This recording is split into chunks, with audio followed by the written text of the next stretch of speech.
we put on this juried exhibition every year, and it's an opportunity for local artists to get recognition and to present their work to the public in a curated gallery setting. So as I said, this is our 18th year to be doing this. This is our 18th annual juried exhibition. This year we received 428 works from 218 artists. Yeah, it's a lot. And our jurors selected 40 works, so if you made it into this show, it's a really big deal, okay?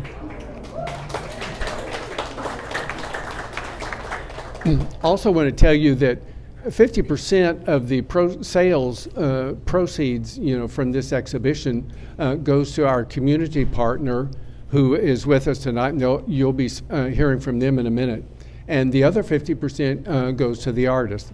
0% goes to Archway Gallery. So at this time, I want to make you aware of our co-chairs for this 18th annual juried exhibition, Liz Conces-Spencer and Becky Soria. And they are, yes, they're here next to me.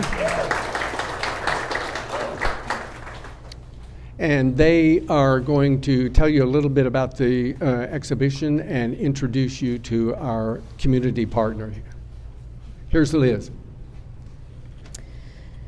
So, excuse my voice. Every year, first of all, I have to say that I went to the doctor about 2 weeks ago, and I said, I don't sound like myself, I sound like Lauren Bacall.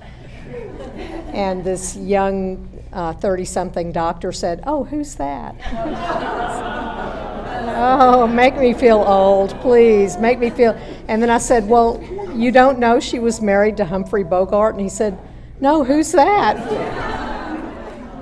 Please deliver me. Anyway, well, I'm still standing, dude. Anyway, it's my honor and privilege to work with Becky Soria again this year. She and I are such wonderful partners, and we are grateful to Archway for letting us indulge with this wonderful show.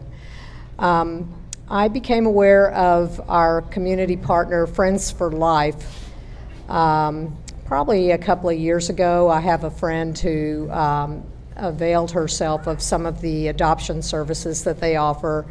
And so without belaboring the point, and I'd just like to be mindful of all of your time, I'd like to introduce Noah and Bianca from Friends for Life.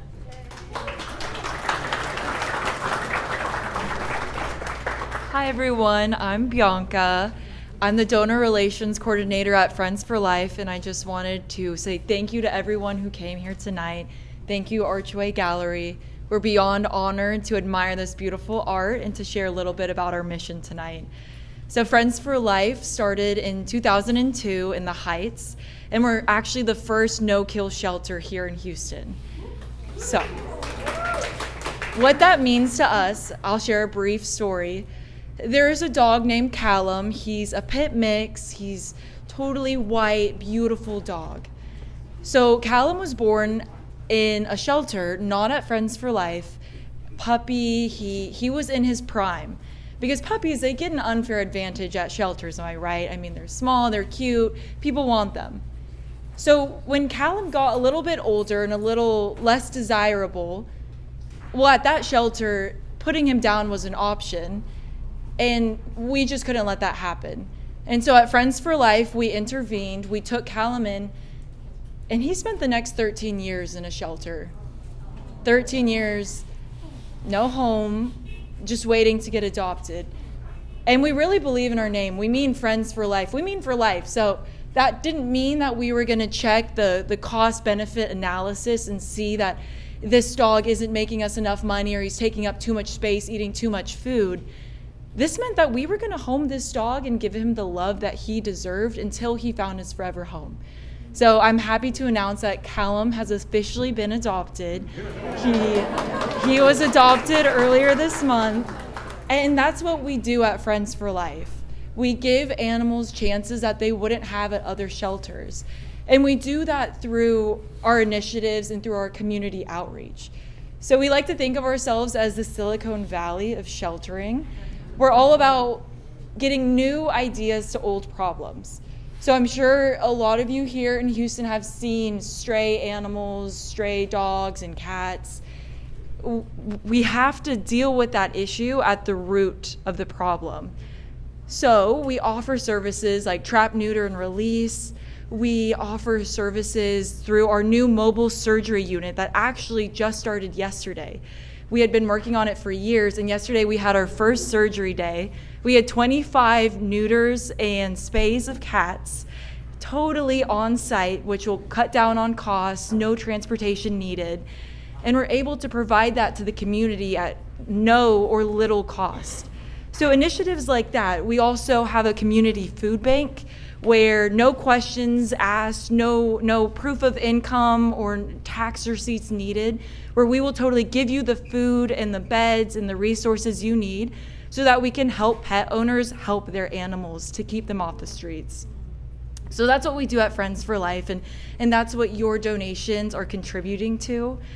We have a patent pending product to reshape how dogs sleep at shelters. If they don't get sleep, they can't learn. I mean, that's how I am. If I don't get my 8 hours, I'm sorry, I'm not listening. And so we're working on those root problems to see how we can rethink and reshape the sheltering world. So we're so excited to be here with y'all. We're so excited to work with the community who makes our shelter possible. We very deeply believe in keeping animals in the home. So if you come to our shelter, you might not see hundreds of dogs and cats, but that's because we have amazing fosters who keep those animals for us. So thank you all so much. If you're interested in fostering, adopting, donating, we actually are with the Houston Chevron Marathon. If you want to sign up to run, walk, skip, trot, the 5K, half marathon, or marathon, we encourage you to do so because all of the proceeds raised from that will go directly to the shelter. I'll be doing the half marathon, so if you want to crawl to the end of the finish line with me, I encourage you to do so. But at Friends for Life, we believe that every animal matters. And I hope that you guys can stop by. We're in the Heights whenever you get the chance. So I would love to take you on a tour personally. But thank you so much for being here. Thank you guys for having us. We're so honored. Thank you. Thank you, Laura. Thank you, Noah. This year's juror is Donna Tennant. I'm going to tell you a little bit about her. She is a longtime art historian, art writer, and editor living in Houston. She has a Bachelor of Arts from the University of Rochester and a Master of Arts in Art History from the University of New Mexico. Yay, New Mexico. She served as the art critic for the Houston Chronicle in the early 1980s and as a gallery director at Jeremy Stone Gallery in San Francisco and Sherry French Gallery in New York. During the 1990s, she served as an editor for Southwest Art, Houston Life, and Museum and Arts Houston. She has contributed articles and reviews to Art Lies, American Artist, Art News, New Art Examiner, and Houston Press, among others. She has written numerous catalog essays and has taught art history at the University of Houston downtown and at Lone Star College. She currently writes for Arts and Culture Texas, Glass Tire, and Visual Arts Source. So please welcome Donna Tennant.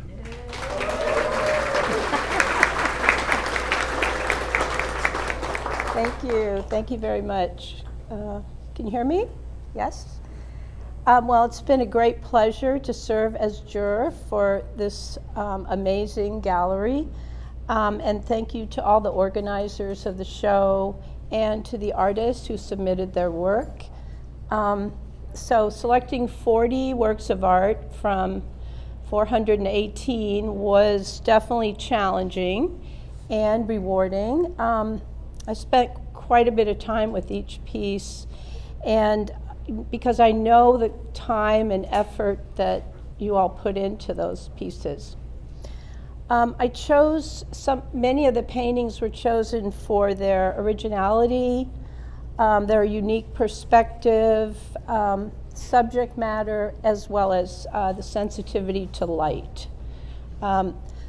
You can see this in dappled light shining through trees over there behind Noah, and sunsets, a mix of sun and fog on the beach, and you'll see that in quite a few other pieces. I also included quite a few photographs. I've always liked photography, but the pieces I chose I felt were very painterly. They have quite a bit of emotional impact, and they take us somewhere where we would not otherwise be. As for the assemblage, the mixed media, the collage pieces, I was looking for unusual materials. The piece back there is made from eggshells. The ceramic pieces over there have pieces of burlap, coiled paper. That piece on the wall is amazing. And also I was looking for certain respect for humanity. So in the figure pieces, you'll see pieces like the blind woman reading the Braille, the Korean men sitting on the steps in a park, and the people on the train on that wall. So anyway, all of these pieces represent the way artists make meaning from the world. And there's a wide range. Some are bold and direct. Others are contemplative and very quiet.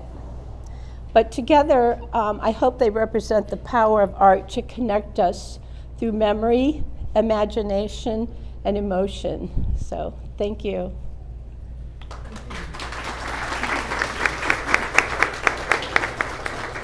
So now we're going to present the awards for the evening. Okay, we're going to start with honorable mentions. And I gave an honorable mention to Alessandra Albin for her piece Eden.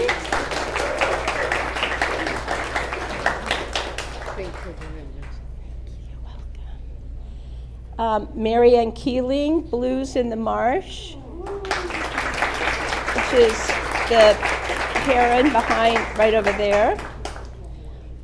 Amy Lee for Freight Train Hopping, over on that wall.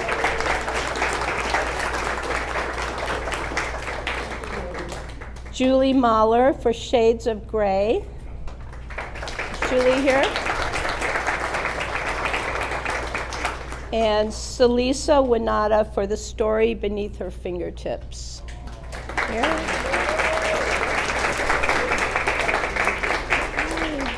Beautiful. Okay, now we'll start with third place. These have checks attached to them. So third place goes to Karen Knight for amazing colored pencil drawing The Blue Towel on this wall over here. There she comes. Here she comes. Here you go. Thank you. Second place goes to Vicky Gooch, who, for reading old books, and she has broken her foot, so I think we have to, she's coming up. Yay. Thank you.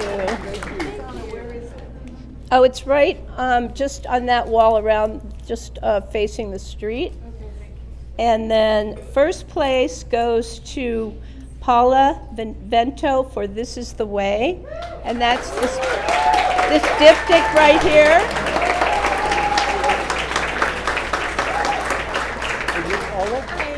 Thank you so much. Yes, thank you. Congratulations. Okay, wait, no. Thank you all. Thank you so much. Yeah, there's a brochure. Thank you.